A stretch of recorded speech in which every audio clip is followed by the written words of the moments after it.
Boa noite, gente bonita. Estamos de volta para nossa live de hoje às 20 horas. Não consegui chegar antes e eu estou muito propensa a estabelecer esse como horário oficial da nossa live de terça e quinta, já que, lamentavelmente, não estou conseguindo abri-la às 19h30, como a priori era o horário da minha preferência, mas não está acontecendo.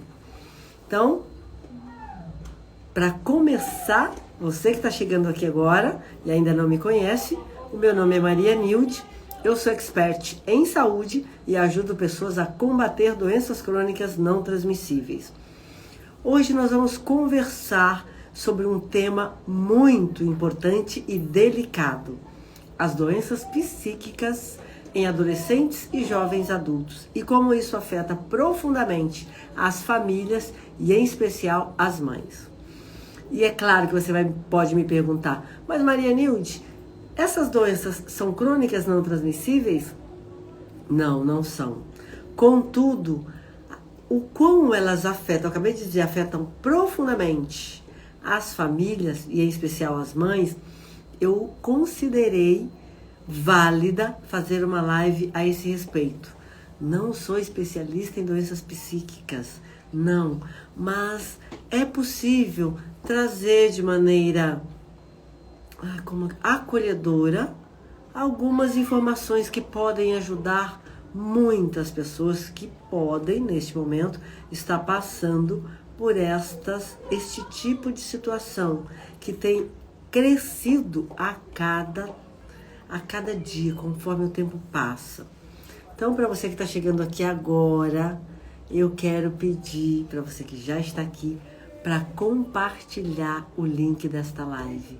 Acredite, já falei o tema aqui, nem escrevi, vou aproveitar para escrever enquanto eu explico a razão, o quão é valioso, é importante você compartilhar. O que foi? Doenças psíquicas em adolescentes e jovens adultos. Então, ao compartilhar, você vai estar espalhando saúde, conhecimento valioso, embasado na ciência, conhecimento que pode salvar vidas, conhecimento que pode devolver a paz e o bem-estar a famílias que estão sofrendo demais, muitas vezes. E é muito, e tem sido cada vez mais comum a quantidade, o quão isso tem, é como se fosse se alastrado. Eu não tenho expertise no assunto e, sinceramente, ultimamente eu não estudei, não pesquisei sobre pesquisas mais atualizadas, porque as últimas que eu vi foram da pandemia, mas cresceu muito o número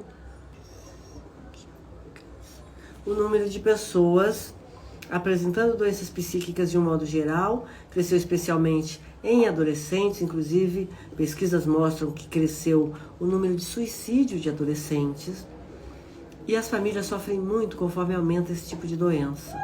Então, quando você compartilha informação que pode ajudar, embora seja um pouquinho, uma dessas famílias que esteja sofrendo, imagine que você consegue, através do seu compartilhamento, acessar uma família que está passando por grande sofrimento, exatamente nesse momento. E a informação que eu vou compartilhar nesta live vai ajudar aquela pessoa, aquela família de algum modo. Você já estará salvando, às vezes não só uma vida, mas várias. E o mais importante, muitas vezes, e principalmente, e imediatamente, possibilitando que volte um pouco de paz para aquela casa, para aquela família. Porque realmente é um caso muito delicado, são casos muito delicados e difíceis para algumas pessoas que ainda não entendem.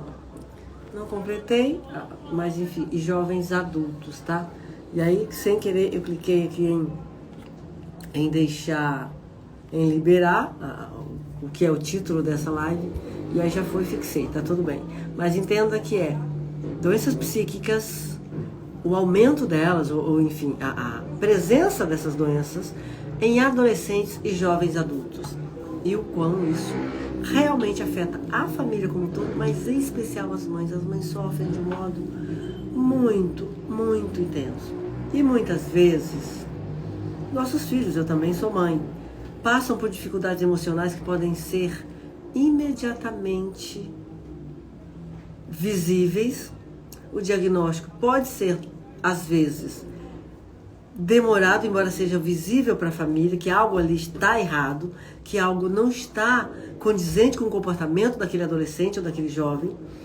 Mas, para quem está de fora, que são os profissionais que vão atender, que vão tentar diagnosticar, é difícil de encontrar esse diagnóstico porque não é biológico. Então isso, por mais que a família esteja percebendo, muitas vezes é visível, é claro para a família, para os profissionais que vão avaliar, nem sempre é tão claro e faz com que às vezes o diagnóstico demore muito. Então hoje nós vamos explorar como esses problemas se manifestam e como podem impactar as mães que frequentemente sentem-se sobrecarregadas e extremamente preocupadas. Não são só as mães, tá, gente? Isso acontece com os pais também, com irmãos, com irmãs, com toda a família. Mas as mães geralmente são as pessoas que mais sofrem, porque elas são as principais cuidadoras. Frequentemente, é claro que não é uma regra absoluta, né? Nada do que eu trago aqui, ou de qualquer coisa que você encontre por aí, é verdade absoluta. Existem pais, existem avós, existem, enfim, tios, tias que são os cuidadores principais. Mas na grande maioria dos casos, as mães são as principais cuidadoras. E também são as pessoas que mais sofrem com a situação. Nós vamos falar sobre como o estresse e a ansiedade e também o sentimento de impotência afetam essas mães. E eu também vou compartilhar pelo menos uma história real para ilustrar o impacto emocional que isso pode causar na família. E essa foi a razão de eu trazer o assunto em uma live, embora não seja doença crônica não transmissível. Eu vou mostrar nesse exemplo que eu vou trazer daqui a pouquinho como isso afeta de maneira tão profunda a família a ponto de causar outras doenças crônicas a longo prazo, quando a situação é duradoura, porque a pessoa deixa de se cuidar, a família, mãe, pai, às vezes mais gente da família, e isso vai, e aí toda aquela preocupação, todo aquele estresse, toda aquela ansiedade, uma série de questões que envolvem as pessoas que estão em volta, estou com uma coceirinha no nariz, faz com que elas deixem de manter certos cuidados que muitas vezes estavam tendo, ou de procurar ajuda, por diversas razões, e isso pode e costuma fazer com que as pessoas desenvolvam doenças crônicas não transmissíveis. Então não está de todo fora do assunto. Não necessariamente isso vai acontecer com o jovem, adulto jovem ou adolescente. E Maria Nilde, por que você falou adulto jovem e adolescente? Adolescente, aliás, e adulto jovem. Porque essas pessoas são o aumento da incidência de doenças psíquicas nessa população tem acontecido nas últimas décadas. E por isso é que eu trouxe, porque por afetar profundamente e drasticamente a família inteira. Eu não sei se com as outras pessoas é da mesma forma, mas como eu me inteirei mais desta população e deste assunto, eu sei que afeta, e em especial, ou de maneira muito mais profunda, ou talvez mais drástica, as mães, ou a pessoa que é a principal cuidadora. E para ajudar a identificar os sinais dessas doenças psíquicas, porque, como eu disse, o diagnóstico muitas vezes é bastante difícil, então a gente precisa, muitas vezes, a família precisa ajudar os profissionais a encontrar o diagnóstico, porque é um diagnóstico por conversa, por entrevista, por, às vezes, observar situações, e nem sempre, até que chegue o socorro, ou até que aquela pessoa vá encontrar o profissional, ela demonstra os mesmos comportamentos que costuma demonstrar, principalmente quando está, eu vou usar uma palavra aqui de uma mãe, quando elas estão em surto. Foi o que eu ouvi de uma mãe esta semana. Ela disse: quando a minha filha está em surto, e aí continua a conversa. Então eu estou usando a mesma palavra para ilustrar para você como é para a família. Então, para ajudar a identificar os sinais das doenças psíquicas, nós vamos discutir os sintomas comuns que podem indicar a necessidade de buscar ajuda profissional. Esses sinais podem incluir mudança de comportamento, alterações de humor e dificuldade de concentração e de sociabilização também. É comum que essas pessoas se afastem. Quem está sofrendo de doença psíquica, os adolescentes inclusive, e os jovens, costumam se afastar de convívio social, de qualquer interação social que puderem. Não é uma regra, de novo, nada disso é regra, mas estes são sinais, meu Deus, comum em adolescentes, jovens, adultos e até outras pessoas que estejam enfrentando doenças psíquicas e que nem tem ainda o diagnóstico. Quem tem o diagnóstico é diferente? Não, também não. Mas para ajudar a família a compreender, é por isso que eu trouxe alguns dos sinais. E o diagnóstico dessas doenças psíquicas em jovens pode ser complicado, como eu já disse, porque muitas vezes os sintomas são confundidos com o comportamento normal da adolescência. A sociedade inteira, sabe? Chama até de aborrecência, não é isso? E adulto jovem ainda está meio que adolescente ou saindo da adolescência. Então, os cuidadores, a família, guardam memória dos comportamentos. Isso dificulta o diagnóstico porque, a priori ou a princípio, as pessoas vão confundir, podem confundir. É aborrecência. A pessoa costuma... é só uma coisa similar, ou costuma fazer. E isso dificulta até da própria família identificar e também de procurar ajuda o quanto antes, que é algo muito delicado. E os profissionais de saúde podem levar muito tempo para oferecer um diagnóstico preciso, porque, como eu já disse, não é biológico, não existe nenhum exame, nenhuma máquina, nenhum exame de uma porção de sangue ou qualquer coisa do tipo para diagnosticar doenças psíquicas. Esse diagnóstico é feito através de conversas, de entrevistas, de acompanhamento da pessoa, ou, claro, quando é uma pessoa mais adulta que sente que aquilo está acontecendo, o próprio relato da pessoa. Já com adolescentes e adultos jovens, isso não é comum, porque eles não têm ainda esta identificação, na maioria das vezes, ou muitas vezes. Então nós vamos explorar também por que isso acontece e como as mães podem, as famílias, na verdade, podem lidar com essas incertezas enquanto buscam ajuda para seus filhos, filhas, enfim, sobrinhos, para os jovens, para os adolescentes e jovens adultos de sua família. E agora eu quero falar sobre como as mães podem gerenciar o estresse, a ansiedade que acompanha essa situação. Aqui eu vou ofertar algumas estratégias.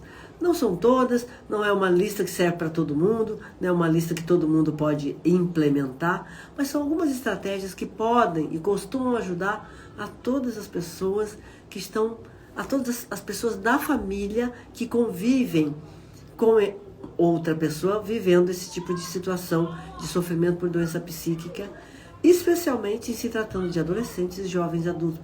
Por isso geralmente eu vou falar aqui de mães. Mas quando eu falo mãe, entenda que eu estou falando que realmente a maior parte são mães, mas serve também para a pessoa que é a principal cuidadora ou que mais convive. Porque às vezes o jovem já é jovem adulto e não necessariamente a mãe está ali cuidando dele o tempo todo. Mas às vezes está presente, ou a avó está presente, ou uma tia, ou um tio, ou o pai. Ou não sei, outra pessoa. É importante entender que é a pessoa que está mais próxima, que convive, que cuida, que apoia. Então, a busca de apoio profissional para esta pessoa, especialmente para esta mãe, é de extrema importância. Então, considere buscar por terapia ou aconselhamento para obter suporte emocional e aprender a gerenciar o seu estresse e também aprender muito sobre como gerenciar as crises do adolescente ou jovem adulto que é seu familiar. Porque o aconselhamento ou terapia também vai trazer estratégias para você aprender a lidar com esta situação. Mas é também sobre como o autocuidado, como aprender a gerenciar o estresse, a sua ansiedade, a sua preocupação e as crises que aquele adolescente ou jovem adulto pode apresentar. O autocuidado é de um valor porque que não dá para mensurar do meu ponto de vista, porque quanto melhor você estiver, quanto melhor nós estamos, mais a gente pode ofertar, seja o que tipo de for de ajuda, àquelas pessoas a quem amamos e que estão próximas de nós. Do contrário, quando nós já estamos com a saúde abalada, seja emocional, seja psíquica, seja mental, seja do corpo, física, saúde física, a tendência é que nós tenhamos pouco ou nada a oferecer. Porque pessoa doente já não consegue cuidar nem de si, ela vai precisar de outras pessoas para cuidarem dela. Então, o seu autocuidado é de extrema relevância para que você possa realmente ajudar seu filho ou filha que esteja passando por essa situação. Então, primeiro cuide de si, porque assim você terá muito mais a oferecer. E pode incluir atividades que lhe tragam prazer e relaxamento. Cuidados às vezes simples, mas que te dão prazer ou que te possibilitam relaxar, vão ser de extrema importância para que você possa gerenciar o estresse e também as crises e ajudar esta criança, esse jovem, ou esse jovem adulto ou adolescente em toda a situação, não só nas crises, como a pessoa que eu me referi chamou de surto, né? A gente chama de crise, ela chamou de surto porque ela está vivendo. Não só naqueles momentos, mas durante todo o tratamento, porque tem o tratamento. É possível resolver. Mas todas as pessoas envolvidas, especialmente as mães, que são as maiores interessadas pelo bem-estar dos seus filhos, e eu digo isso porque isso me representa, eu sou mãe de 2 moças incríveis, e eu sou, acredito, a pessoa mais interessada do planeta em que elas estejam cada dia melhor, que elas estejam muito bem em todos os aspectos de suas vidas. As outras mães certamente não são diferentes de mim, os pais também não. As outras pessoas da família que estão próximas e convivem, com certeza querem a mesma coisa. Então, é de extrema importância o seu autocuidado, para que você possa oferecer mais e também adquirir conhecimento, para que você possa intervir de maneira assertiva, sem aumentar o seu sofrimento e nem daquele adolescente ou jovem adulto. Grupos de apoio também são muito interessantes. Participar de grupos de apoio pode ajudar ao compartilhar as suas experiências, ao ouvir experiências de outras pessoas. Ali você pode obter conselhos de outras mães e outros familiares que passaram por situações semelhantes ou estão passando e muitas vezes já estão à sua frente na solução da questão. Então, muitas vezes, esses grupos de apoio são de um conforto, de uma ajuda que muitas vezes a gente não tem ideia. Vale a pena experimentar caso você esteja passando por uma situação semelhante. E outra, o que eu tinha acabado de dizer, mas eu quero reforçar. Educar-se, educação e informação são de extrema importância para que você possa ajudar aquele adolescente ou jovem adulto que você ama, seja você mãe, pai, tio, tia ou irmão ou irmã. Porque você vai aprender mais sobre a doença psíquica de seu filho, daquela pessoa, daquele jovem, adulto ou adolescente, a quem você tem interesse em ver bem. Pode ajudar a entender melhor a situação e a tomar decisões mais assertivas se você tiver conhecimentos, se você obtiver informações a respeito de como funciona, como se comporta e como ajudar mesmo a pessoa que esteja enfrentando essa situação. É de extrema importância o conhecimento. Então, busque informações, busque aprender sobre essa doença, sobre as doenças psíquicas, de um modo geral, sobre os comportamentos que apresentam as pessoas que estão enfrentando esse tipo de situação. E também uma coisa de extremo valor. Parece que eu estou sendo repetitiva, extrema importância. Mas às vezes a gente não dá importância. Eu vou compartilhar o caso que eu ouvi esta semana E foi chocante para mim perceber como as pessoas sabem pouco sobre si, sobre o seu bem-estar, sobre o bem-estar de seus filhos, suas filhas, e por isso sofrem, às vezes por anos e anos e anos, por coisas que poderiam ser amenizadas facilmente. Não, de maneira simples, eu não vou dizer facilmente, porque nada disso é facilmente. Mas, enfim, uma comunicação aberta. E para isso você precisa ter conhecimento, você precisa ter informação. Você só vai conseguir se comunicar abertamente se você tiver conhecimento sobre aquele assunto. Se não tiver, você vai ficar dando murro em ponta de faca, falando qualquer coisa, se comunicando muitas vezes de maneira que vai incitar ainda mais aquele comportamento ou aquela situação. Então mantenha uma comunicação aberta, honesta com sua filha, com seu filho, buscando construir uma relação de apoio e confiança.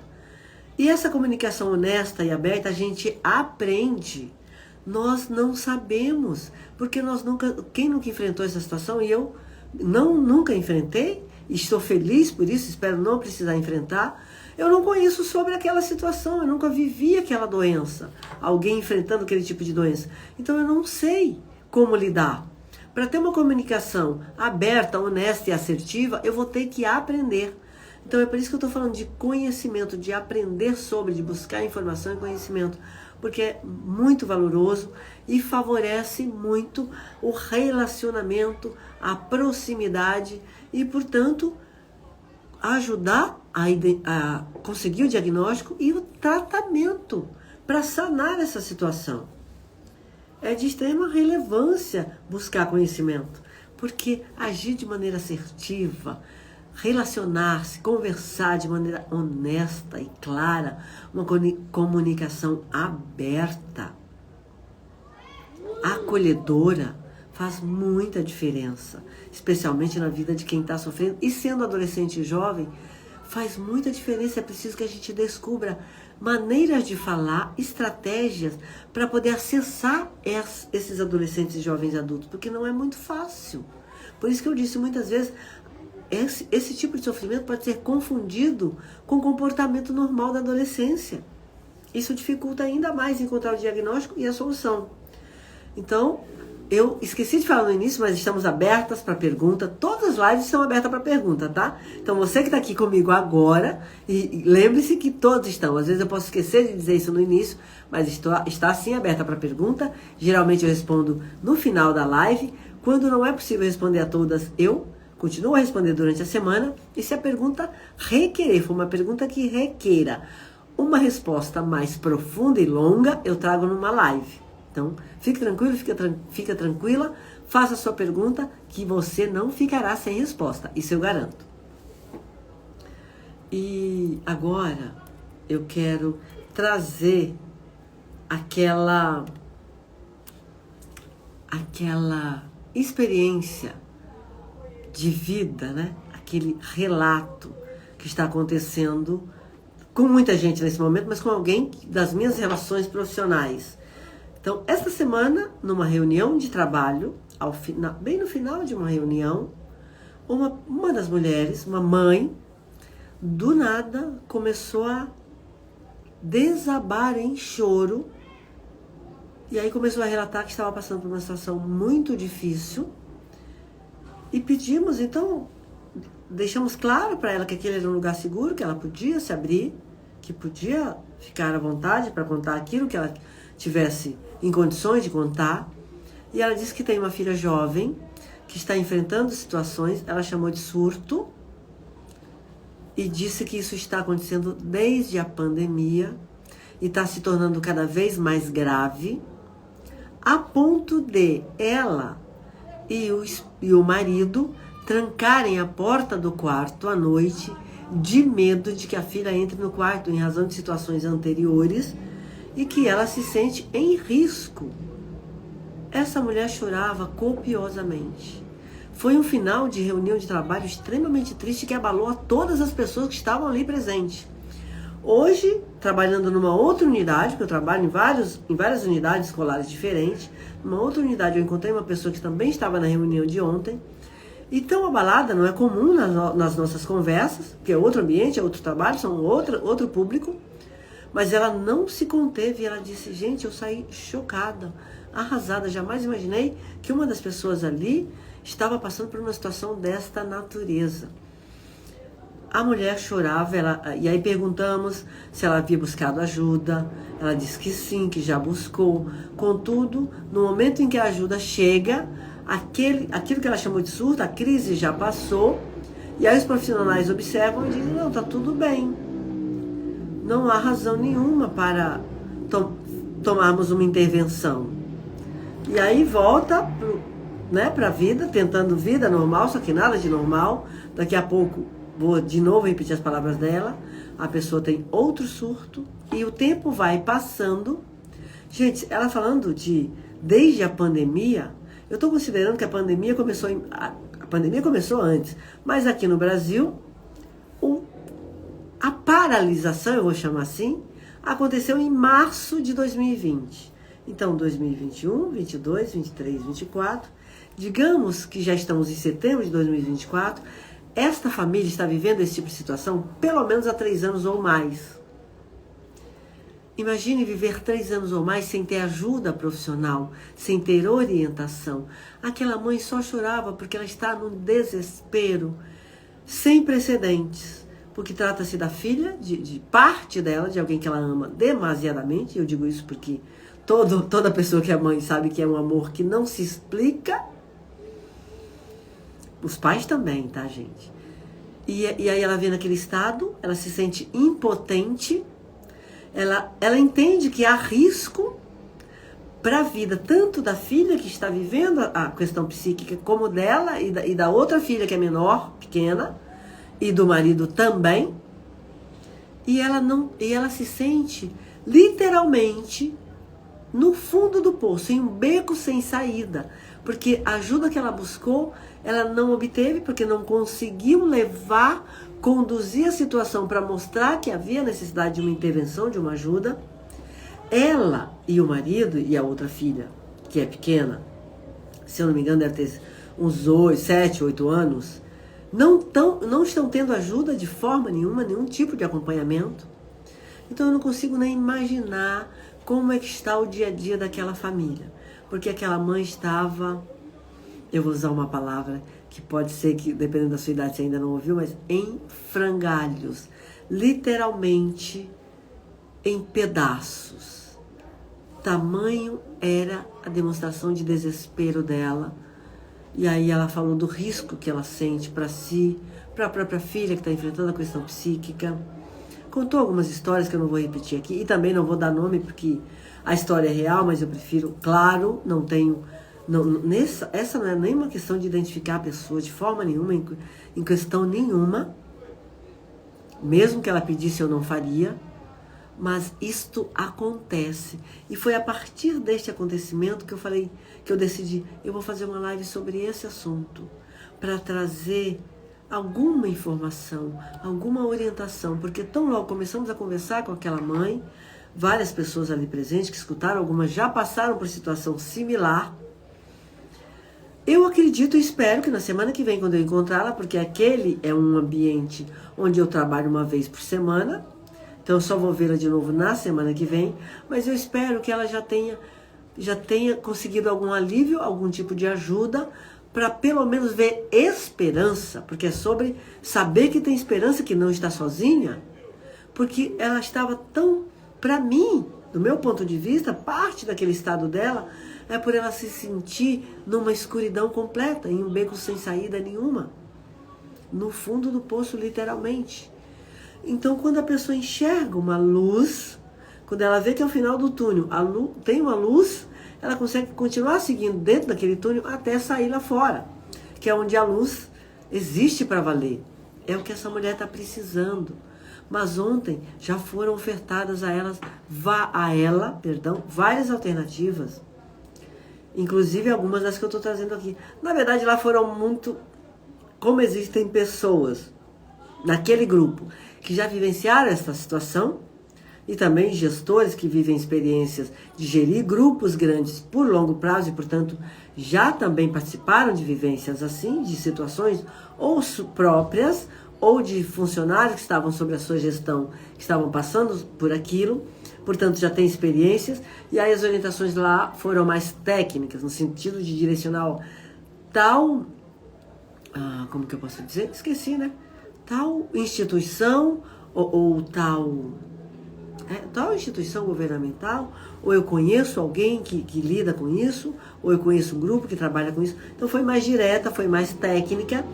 Aqui, por ser uma live pública, eu estou trazendo informações e ensinamentos, né? Ferramentas de uma maneira mais generalista, no sentido de dizer grupos de apoio, terapias, aconselhamento. E o aconselhamento muitas vezes pode ser com uma amiga, pode ser com uma vizinha, pode ser com um familiar, porque essas pessoas estão, além de não estarem tão inseridas na questão junto com você, muitas vezes têm conhecimentos, ou já viveram experiência, ou estudaram, leram a respeito, e podem ajudar, às vezes, até um familiar. O aconselhamento pode ser qualquer pessoa. Eu sei que as pessoas, acontece uma coisa também, que é ter vergonha de se expor, mas olha, não é questão de exposição, é questão de buscar ajuda, de obter esta ajuda, porque é direito seu.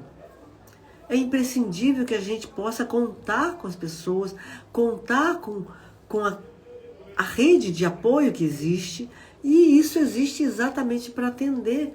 Então, quando a pessoa se fecha numa situação como esta, boa noite, seja bem-vinda, ai, que luxo, ela tende a não ter solução, a não encontrar a ajuda e se afundar ainda mais naquele poço tão profundo. Por isso, eu trouxe aqui algumas alternativas que servem para todas as pessoas, e muitas vezes é como nós dissemos ontem para ela: olha, por que você demorou tanto para se abrir? Este é um lugar seguro, nós vamos te apoiar, nós não vamos te julgar, não vamos nada disso. Ela pediu desculpas por estar se abrindo. Não peça desculpas, tome coragem e busque ajuda. E se a primeira pessoa com quem você for buscar ajuda não te atende, não pode oferecer essa ajuda, busque, continue buscando até encontrar, porque existem. Esta ajuda existe, ela está disponível. Você também merece, a sua filha merece, seu filho merece. Ou esse adolescente ou jovem adulto que você é cuidador ou cuidadora. Então não deixe de buscar ajuda. Na Ânima Mentoria nós temos um pilar, um dos três, são 3 pilares, é emoções. E embora não trate, a Ânima Mentoria não trata de doenças psíquicas, contudo, ela pode sim ser de grande apoio para familiares que estejam vivendo esse tipo de situação, porque no pilar emoções nós vamos abordar diversas dificuldades e situações que podem ser advindas de estresse, de preocupação. Tudo isso, as pessoas que já passaram pela Ânima Mentoria conseguem aprender a gerenciar e aí com isso conseguir ofertar muito mais para os seus familiares e para aquelas pessoas com quem trabalham, aquelas pessoas que estão à sua volta. Na Ânima Mentoria, não é um lugar para quem está sofrendo com doenças psíquicas, mas para quem tem preocupações ou é cuidador ou cuidadora dessa pessoa. Acredite, a Ânima Mentoria é sim de grande ajuda e pode ser a ajuda que vai ajudar você a salvar aquele adolescente ou jovem adulto que é seu familiar e que está em grande sofrimento, porque vai te trazer, vai te munir de conhecimentos e de ferramentas para que você possa intervir de maneira assertiva, acolhedora, desenvolver um relacionamento e um vocabulário, uma maneira de tratar e de lidar aberta, clara e honesta para melhorar esse relacionamento e, enfim, acaba reverberando no diagnóstico, no tratamento e na solução. É assim que nós lidamos na Ânima Mentoria. Então, já passado dos 34 minutos, a ideia é fazer uma live de 30, porque está começando tarde e eu vou começar assim a divulgar. Já está fechado aqui. As lives de terça e quinta precisam ser às 20 horas. Hoje eu entrei exatamente às 20 horas.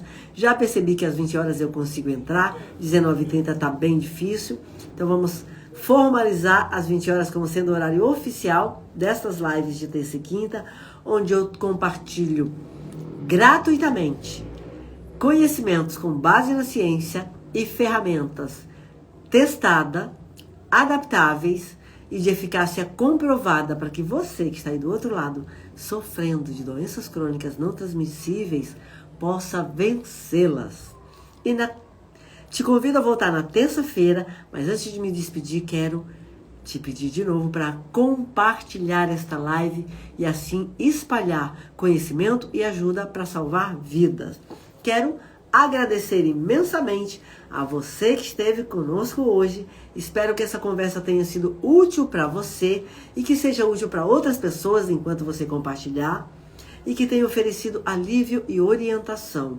Caso você esteja passando por essa situação, se não estiver, compartilha, que você vai ajudar a encontrar as pessoas que estão precisando, muitas vezes orando a Deus por essa ajuda.